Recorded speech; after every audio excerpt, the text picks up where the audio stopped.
7వ రోజు నిరవధిక సమ్మెకు విచ్చేసిన మీడియా మిత్రులకి ధన్యవాదాలు. మేము శాంతియుతంగా అంబేద్కర్ గారి ఆశయాల అనుసారము గాంధీ గారి మార్గంలో సత్యాగ్రహం చేస్తున్నాము. 7 రోజుల నుంచి సమ్మె చేస్తున్నప్పటికీ 1 నెల రోజుల నుంచి వివిధ కార్యక్రమాల ద్వారా మేము నోటీసులు ఇచ్చి అయ్యా మా సమస్యలను పరిష్కరించండి అని చెప్పేసి యాజమాన్యాన్ని ప్రభుత్వాన్ని కోరుతున్నప్పటికీ ఎలాంటి కనీసము చీమ కుట్టినట్టు కూడా యాజమాన్యానికి ప్రభుత్వానికి లేదు.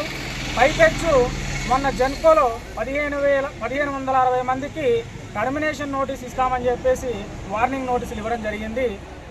మీరు ఎలా ఇస్తారో మేము చూస్తామని చెప్పేసి తెలంగాణ వ్యాప్తంగా 7వ తారీఖు మన 11వ తారీఖు పాల్వంచ KTPS ముట్టడి 7800 మందితో చేయడం జరిగింది.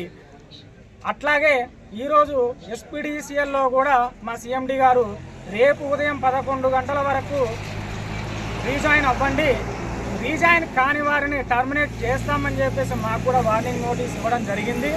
అయ్యా మీకు ఒకటే విన్నవించుకుంటున్నాము, మేము కడుపు నిండి రోడ్ల మీదకి రాలేదు, మాకు ఆకలితో ఉన్నాము, అన్నం పెట్టండి అయ్యా అంటే మీరు ఉన్న కంచం కూడా లాగేస్తా అంటున్నారు.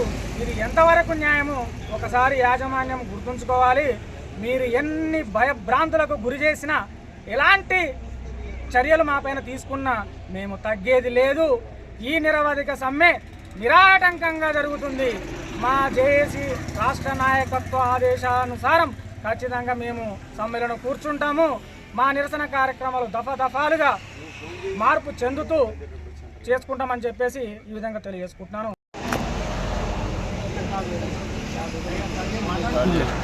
తెలంగాణ రాష్ట్ర వ్యాప్తంగా 19,600 చిల్లరం కార్మికులు, విద్యుత్ ఆర్టిజన్ కార్మికులు 2017లో అప్పటి గవర్నమెంట్ కేసీఆర్ గారు వాడుకలో లేనటువంటి ఆర్టిజన్ అనేటువంటి ఒక నామకరణాన్ని మాకు పెట్టి మాతోటి వెట్టి చాకిరీ చేపిస్తున్నారు. మరి ఈ వెట్టి చాకిరీకి అనేక దఫాలుగా అప్పటి గవర్నమెంట్లో ధర్నాలు చేశాము.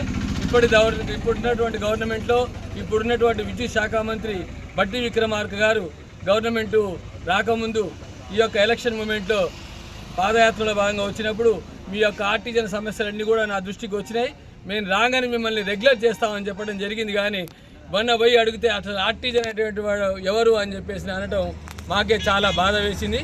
ఎందుకంటే 4 కోట్ల మందికి వెలుగునిచ్చేటువంటి ఈ యొక్క 20,000 మంది కార్మికులు మాత్రం చీకట్లో వాళ్ళ బతుకుల్ని ఆగం చేసుకుంటున్నారు.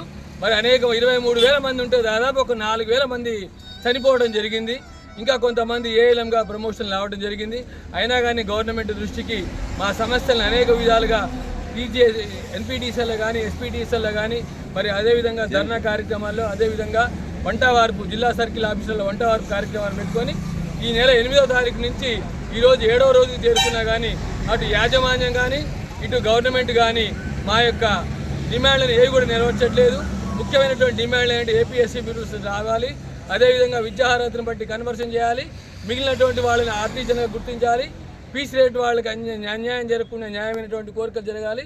ఇలా అనేక డిమాండ్లు మాకు నెరవేరాల్సినటువంటి అవసరం ఉంది.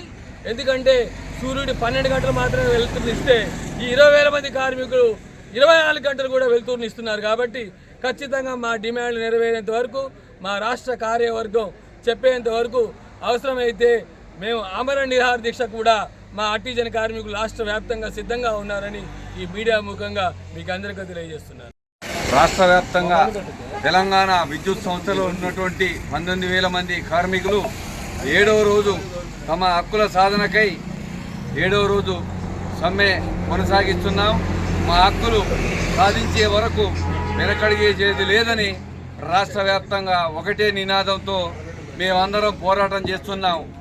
మాకు అతి తక్కువ జీతాలతో 20-25 ఏళ్ల నుండి మేము అతి తక్కువ జీతాలతో శ్రమదోపిడి గురవుతూ వెట్టి చాకిరికి గురవుతున్నాము.